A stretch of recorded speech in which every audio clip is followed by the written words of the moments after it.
Hello everyone.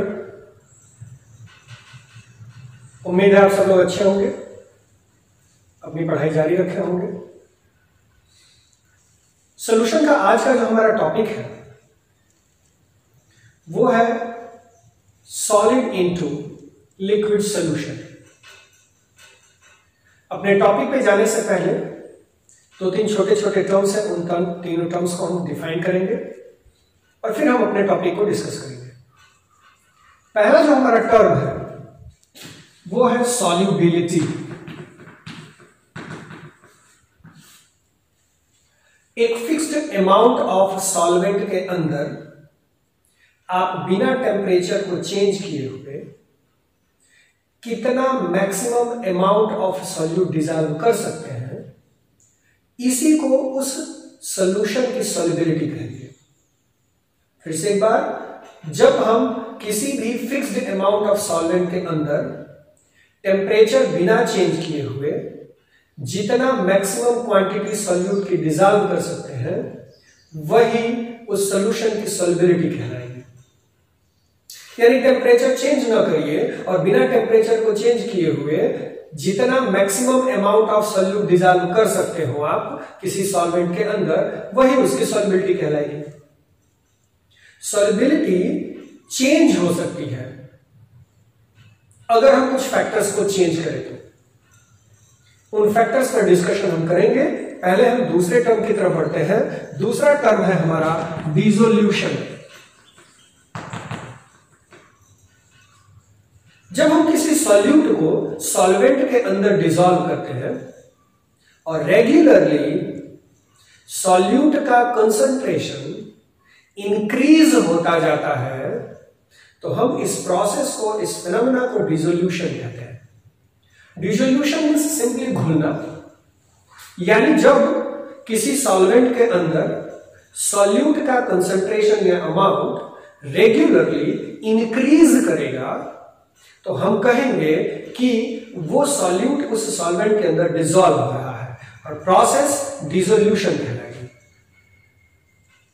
अब जब हम डिसॉल्व करेंगे किसी सॉल्यूट को सॉल्वेंट के अंदर, तो इस बेस पर हमने कितना डिसॉल्व किया है सॉल्यूट को, इस बेस पर सॉल्यूशंस तीन तरीके के हो सकते हैं, या कह सकते हैं कि कंसंट्रेशन के बेसिस पर सॉल्यूशंस तीन तरीके के हो सकते हैं।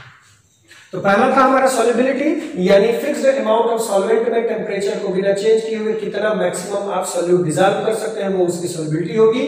और सॉल्वेंट के अंदर सॉल्यूट का कंसंट्रेशन रेगुलरली इंक्रीज करने को हम डिसोल्यूशन कहेंगे।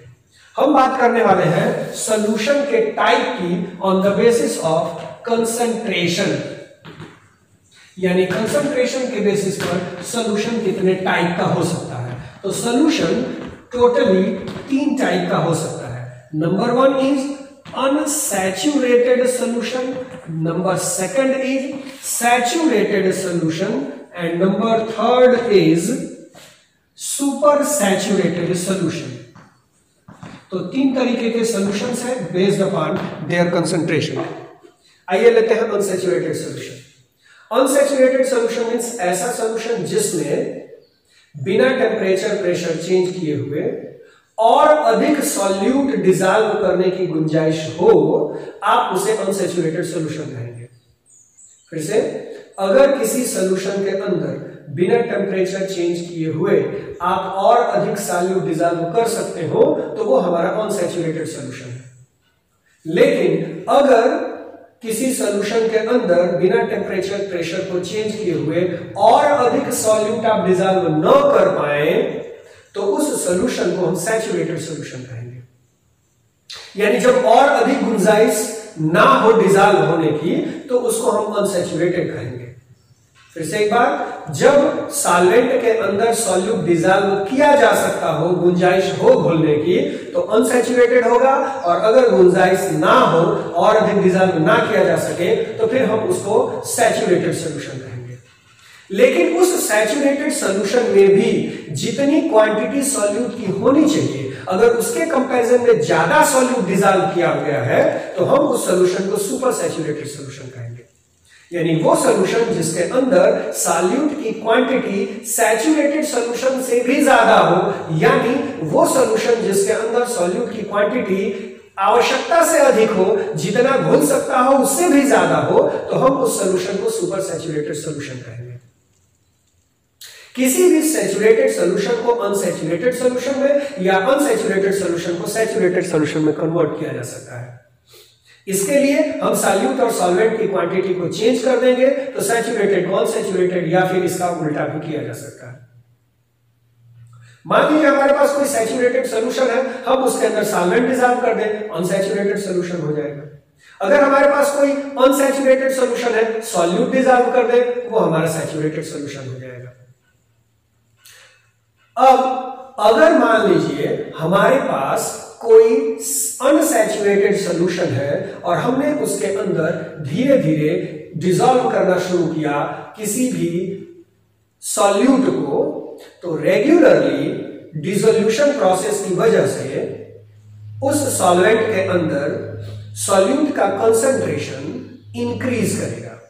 लेकिन एक स्थिति ऐसी भी आएगी जब सॉल्यूट का डिसोल्यूशन बंद हो जाएगा। उस पर्टिकुलर कंडीशन को हम कहेंगे सैचुरेशन पॉइंट। उस सैचुरेशन पॉइंट पर पहुंचने के बाद सॉल्यूट का सॉल्वेंट के अंदर डिसोल्यूशन बंद हो जाएगा। अब अगर हम चाहते हैं कि इसे परिवर्तित करें, यानी उस सैचुरेटेड सॉल्यूशन को अनसैचुरेटेड में कन्वर्ट करें, तो कुछ फैक्टर्स हैं जिनके ऊपर हमें ध्यान देना होगा। एक चीज और है, ये जरूरी नहीं है कि हर एक सब्सटेंस सॉल्यूट किसी लिक्विड सब्सटेंस के अंदर डिसॉल्व हो। यानी कह सकते हैं कि जब भी किसी सॉलिड को किसी लिक्विड सॉल्वेंट के अंदर डिसॉल्व करेंगे तो वो डिसॉल्व होगा या नहीं होगा, या कितना डिसॉल्व होगा, ये कुछ फैक्टर्स पर डिपेंड करेगा।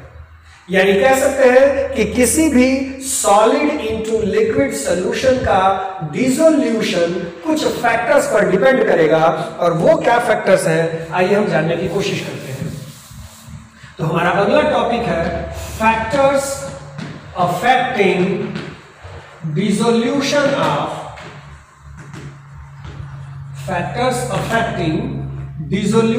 of solid into liquid solution। solid into liquid solution। चलिए आइए लेते हैं। तो जब भी हम किसी सॉलिड सॉल्यूट को किसी लिक्विड सॉल्वेंट के अंदर डिसॉल्व करेंगे तो वो डिसॉल्व होगा या नहीं होगा, या कितनी क्वांटिटी में डिसॉल्व होगा, ये कुछ फैक्टर्स पर डिपेंड करेगा। पहला फैक्टर है हमारा nature of solute and solvent. Nature of solute and solvent. दूसरा हमारा है हाइड्रेशन एंथैल्पी। तीसरा है हमारा डाई इलेक्ट्रिक कांस्टेंट।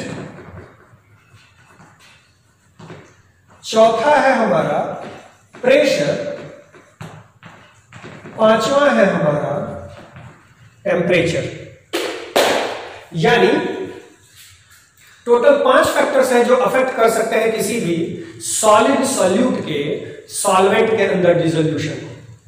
पहले हम डिस्कस करेंगे nature of solute and solvent. Solute या सॉल्वेंट दो तरीके के हो सकते हैं, पहला पोलर, दूसरा नॉन पोलर। थ्योरी है हमारी like dissolve like. Like dissolve like की थ्योरी कहती है कि अगर पोलर सॉल्यूट है तो वो पोलर सॉल्वेंट में डिसॉल्व होगा, और अगर वह नॉन पोलर सॉल्यूट है तो नॉन पोलर सॉल्वेंट में डिसॉल्व होगा। फिर से पोलर पोलर में डिसॉल्व होगा, नॉन पोलर नॉन पोलर में डिसॉल्व होगा। एग्जाम्पल, अगर आप सोडियम क्लोराइड यानी कॉमन साल्ट को डिसॉल्व करें वाटर के अंदर तो इजीली डिसॉल्व हो जाता है, क्योंकि सोडियम क्लोराइड पोलर नेचर का सब्सटेंस है और हमारा वाटर जो सॉल्वेंट है वो भी एक पोलर सॉल्वेंट है। इसलिए लाइक डिसॉल्व लाइक की थ्योरी के अकॉर्डिंग वाटर के अंदर हम सोडियम क्लोराइड को इजीली डिसॉल्व कर सकते हैं। अगर हम ग्लूकोज को वाटर के अंदर डिसॉल्व करें तो दोनों का दोनों पोलर नेचर का है, इसलिए डिसॉल्व हो जाएगा। अगर हम अल्कोहल को वाटर के अंदर डिसॉल्व करें तो डिसॉल्व हो जाता है, क्योंकि दोनों पोलर नेचर का है। लेकिन अगर हम किसी नॉन पोलर सॉल्वेंट को किसी पोलर सॉल्वेंट में या किसी पोलर सॉल्यूट को किसी नॉन पोलर सॉल्वेंट में डिसॉल्व करना चाहे तो डिसॉल्व नहीं होगा। एग्जांपल ले लेते हैं। अगर हम सॉल्ट को, सोडियम क्लोराइड को डिसॉल्व करें बेंजीन में तो डिसोल्यूशन नहीं होगा। क्यों? क्योंकि साल्ट को, सोडियम क्लोराइड हमारा पोलर नेचर का सॉल्यूट है, जबकि बेंजीन नॉन पोलर नेचर का सॉल्वेंट है। तो जाहिर सी बात है कि हमें दोनों का नेचर सेम रखना होगा, तब जाकर के हम डिसॉल्व कर सकते हैं। फिर से एक बार, पोलर पोलर में, नॉन पोलर नॉन पोलर में। पोलर और पोलर का एग्जांपल हमने लिया सॉल्ट और वाटर, ग्लूकोज और वाटर, एल्कोहल और वाटर। नॉन पोलर का एग्जांपल लेंगे अगर हम तो लिख सकते हैं कि बेंजीन में डिसॉल्व किया जाए अगर हेक्सेन को तो इजीली डिसॉल्व हो सकता है, बिकॉज बेंजीन और हेक्सेन दोनों का दोनों नॉन पोलर नेचर का सॉल्यूट और सॉल्वेंट है। तो according to like dissolve like theory, अगर सॉल्यूट और सॉल्वेंट दोनों का नेचर सेम है तो फिर दोनों एक दूसरे में डिसॉल्व होंगे, यानी सॉल्यूट डिसॉल्व होगा सॉल्वेंट के अंदर, और अगर दोनों का नेचर सेम नहीं है तो फिर सॉल्यूट को आप सॉल्वेंट में डिसॉल्व नहीं कर सकते। दूसरा जो हमारा कॉन्सेप्ट है वो है हाइड्रेशन एंथैल्पी और लैटिस एंथैल्पी का। पहले बात कर लेते हैं हाइड्रेशन एंथैल्पी और लैटिस एंथैल्पी है क्या। तो हाइड्रेशन एंथैल्पी का मतलब होता है जब भी आप किसी सॉल्यूट सब्सटेंस को वाटर में डिसॉल्व करते हैं तो वाटर के द्वारा उस सॉल्यूट के बॉन्ड को डिसोसिएट करने के लिए जितनी एनर्जी दी जाती है उस एनर्जी को हम हाइड्रेशन एंथैल्पी कहेंगे। यानी जब भी कोई सॉल्यूट वाटर में डिसॉल्व होगा तो जितनी एनर्जी रिलीज होगी that energy is known as hydration enthalpy. दूसरा है हमारा लैटिस एंथैल्पी। किसी भी कंपाउंड में, किसी भी मॉलिक्यूल में बॉन्ड को डिसोसिएट करने के लिए जितनी एनर्जी रिक्वायर्ड होगी उस एनर्जी को हम कहेंगे लैटिस एंथैल्पी। आइए एक एग्जांपल लेते हैं। सोडियम क्लोराइड डिसॉल्व हो सकता है वाटर में, इसका मतलब इन दोनों का नेचर सेम है। इसके अलावा क्या? तो इसके अलावा एक और फैक्टर है, वो है हाइड्रेशन और लैटिस एंथैल्पी। जब भी सोडियम और क्लोरीन के बीच के बॉन्ड को हम डिसोसिएट करेंगे तो उस बॉन्ड को डिसोसिएट करने के लिए हमें एनर्जी देनी होगी। जितनी एनर्जी दी जाएगी उस एनर्जी को हम कहेंगे लैटिस एंथैल्पी। साथ ही साथ जब एक सोडियम और क्लोरीन दोनों आपस में कंबाइन हुए होंगे तो उस दौरान इन्होंने एनर्जी रिलीज की होगी, उस एनर्जी को भी लैटिस एंथैल्पी कहेंगे।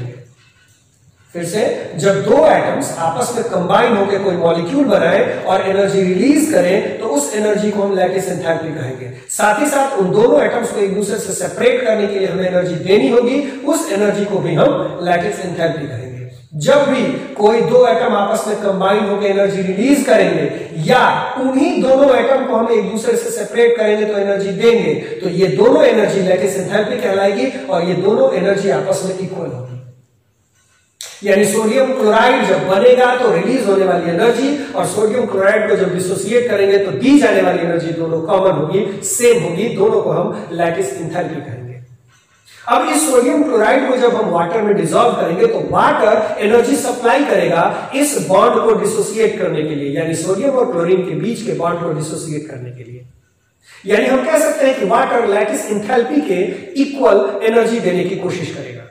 अगर वाटर के द्वारा दी गई एनर्जी लैटिस एनर्जी के इक्वल है या फिर वाटर के द्वारा दी गई एनर्जी यानी हाइड्रेशन एनर्जी जिसको हम कहते हैं, ये हाइड्रेशन एनर्जी लैटिस एनर्जी से ज्यादा है तो बॉन्ड इजीली डिसोसिएट होगा और वो दिया गया सॉल्यूट वाटर में डिसॉल्व होगा।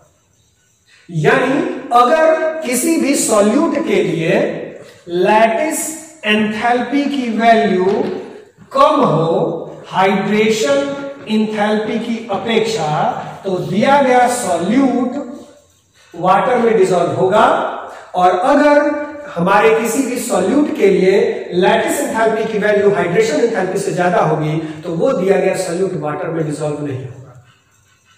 तो सिंपल है, लैटिस एंथैल्पी की वैल्यू अगर हाइड्रेशन एंथैल्पी से कम है तो हमारा सॉल्यूट फिर से लैटिस एंथैल्पी की वैल्यू अगर हमारे हाइड्रेशन एंथैल्पी से कम है तो दिया गया सॉल्यूट वाटर में डिसॉल्व होगा, एंड जस्ट अपोजिट अगर लैटिस एंथैल्पी की वैल्यू ज्यादा है हाइड्रेशन एंथैल्पी से तो दिया गया सॉल्यूट वाटर में डिसॉल्व नहीं होगा।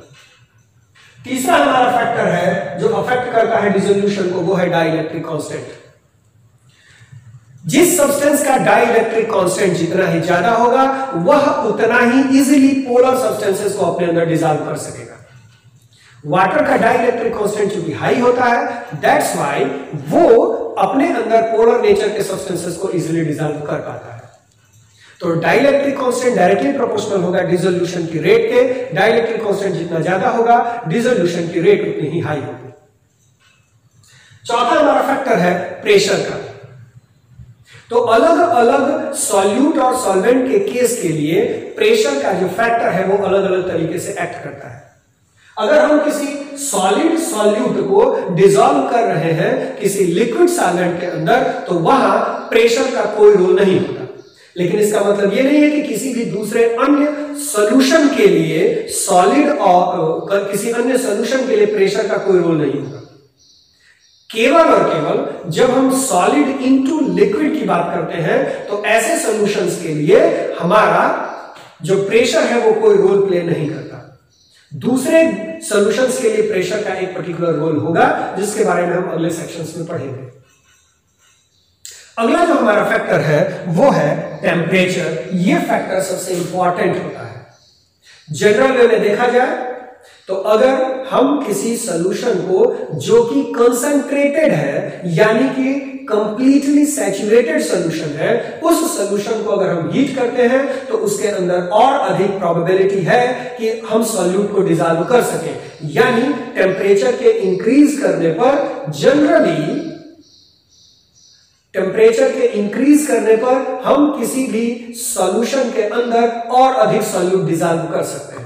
लेकिन क्या यह हमेशा के लिए सही है? जवाब है नहीं। कुछ केसेस में ऐसा भी हो सकता है कि टेम्परेचर के इंक्रीज करने पर जो सॉल्यूट की क्वांटिटी है यानी और अधिक डिसॉल्व होने की टेंडेंसी है वो डिक्रीज भी कर सकती है। कुछ ऐसे भी केसेस हो सकते हैं जहां टेम्परेचर का कोई रोल ना हो। तो हम आइए लेते हैं डिस्कशन लेते हैं कि किन केसेस में टेम्परेचर डायरेक्टली प्रोपोर्शनल होता है डिसोल्यूशन के, कहां इनवर्सली प्रोपोर्शनल होता है और कहां टेम्परेचर का कोई रोल नहीं होता। आइए एग्जांपल पहला लेते हैं। अगर कोई भी डिसोल्यूशन प्रोसेस यानी जब हमने सॉल्यूट को सॉल्वेंट में डिसॉल्व किया और वो डिसोल्यूशन प्रोसेस एंडोथर्मिक है यानी हीट एब्जॉर्ब हो रही है तो वहां टेम्परेचर के इंक्रीज करने पर जो हमारी सॉल्युबिलिटी होगी वो इंक्रीज करेगी यानी कि डायरेक्टली प्रोपोर्शनल होगा। तो ऐसे सभी सॉल्यूशंस जहां जो एंडोथर्मिक होंगे उनके लिए जो डिसोल्यूशन की प्रोसेस है वो टेम्परेचर के डायरेक्टली प्रोपोर्शनल होगा। फॉर एग्जांपल सोडियम क्लोराइड को डिसॉल्व करेंगे तो टेम्परेचर बढ़ाने पर सॉल्युबिलिटी बढ़ेगी। अगर KNO3 यानी पोटेशियम नाइट्रेट को डिसॉल्व करते हैं तो टेम्परेचर बढ़ाने पर सॉल्युबिलिटी बढ़ेगी। अगर हम पोटेशियम क्लोराइड या फिर सोडियम नाइट्रेट लेते हैं तो इनके लिए भी अगर हम टेम्परेचर बढ़ाते हैं तो सॉल्युबिलिटी बढ़ेगी। लेकिन एक दूसरा केस भी है हमारा, जब प्रोसेस एक्सोथर्मिक हो तो उस केस में क्या होगा? तो जब प्रोसेस एक्सोथर्मिक होगी यानी सॉल्यूट को सॉल्वेंट में डिसॉल्व करने पर प्रोसेस एक्सोथर्मिक हो, हीट रिलीज हो, तो वहां पर टेम्परेचर इनवर्सली प्रोपोर्शनल होगा सॉल्युबिलिटी के, यानी टेम्परेचर बढ़ाने पर सॉल्युबिलिटी डिक्रीज करेगी। एग्जांपल ले लेते हैं। तो अगर हम एग्जांपल ले ले Na2CO3.H2O को या फिर सीरियम सल्फेट को या फिर हम ले लेते हैं लिथियम कार्बोनेट को, तो इन तीनों ही केसेस में जो हमारी सॉल्युबिलिटी है वो टेम्परेचर इंक्रीज करने पर डिक्रीज करेगी। यानी हम जब किसी सॉल्यूट को सॉलिड सॉल्यूट को लिक्विड सॉल्वेंट के अंदर डिसॉल्व करते हैं तो एंडोथर्मिक प्रोसेस अगर है तो वहां टेम्परेचर डायरेक्टली प्रोपोर्शनल होगी सॉल्युबिलिटी के, टेम्परेचर बढ़ाने पर सॉल्युबिलिटी बढ़ेगी। लेकिन अगर एक्सोथर्मिक है तो टेम्परेचर बढ़ाने पर सॉल्युबिलिटी डिक्रीज करेगी। लेकिन एक केस ऐसा भी है जिसमें अगर हम टेम्परेचर चेंज करते हैं, टेम्परेचर बढ़ाते हैं, तो सॉल्युबिलिटी के ऊपर इंपैक्ट पड़ भी सकता है, नहीं भी पड़ सकता है। कौन सा केस होगा वो? तो अगर हमने कोई ऐसा सॉलिड सॉल्यूट चूज किया है जो पॉलीमॉर्फिक हो या हाइड्रेटेड हो, जिसके अंदर वाटर ऑफ क्रिस्टलाइजेशन मौजूद हो। पॉलीमॉर्फिक का मतलब ऐसा कोई सब्सटेंस, पॉलीमॉर्फिक का मतलब ऐसा कोई सब्सटेंस जो एक फॉर्म से दूसरे फॉर्म में अपने आप को चेंज कर लेता हो। अल्फा फॉर्म है, बीटा फॉर्म में कन्वर्ट हो सकता हो। तो ऐसे केसेस में पॉलीमॉर्फिक सब्सटेंसेस को अगर हम डिसॉल्व करते हैं वाटर के अंदर, तो वहां टेम्परेचर के इंक्रीज करने पर सॉल्युबिलिटी के ऊपर कोई असर नहीं पड़ेगा। एक और है एग्जांपल, यानी पॉलीमॉर्फिक सब्सटेंसेस के केस में टेम्परेचर इंक्रीज करने पर सॉल्युबिलिटी के ऊपर कोई इंपैक्ट नहीं पड़ेगा। दूसरा है हमारा, अगर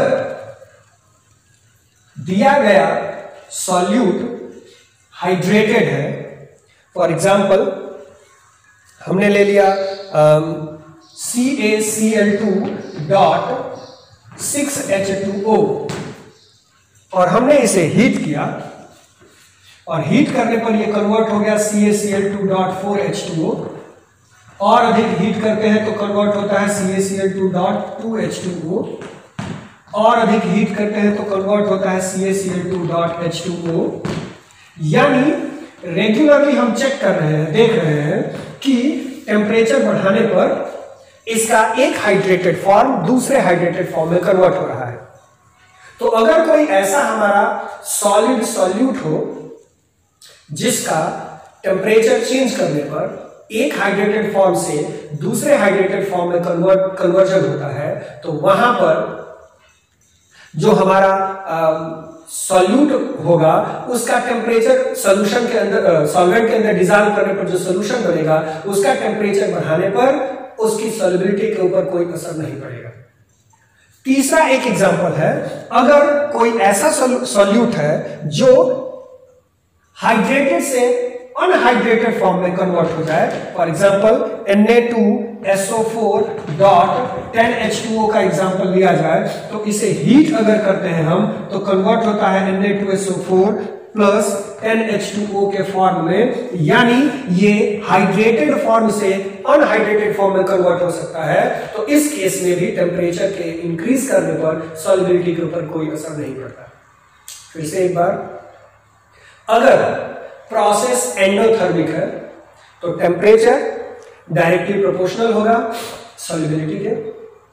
अगर प्रोसेस एक्सोथर्मिक है तो टेम्परेचर इनवर्सली प्रोपोर्शनल होगा सॉल्युबिलिटी के।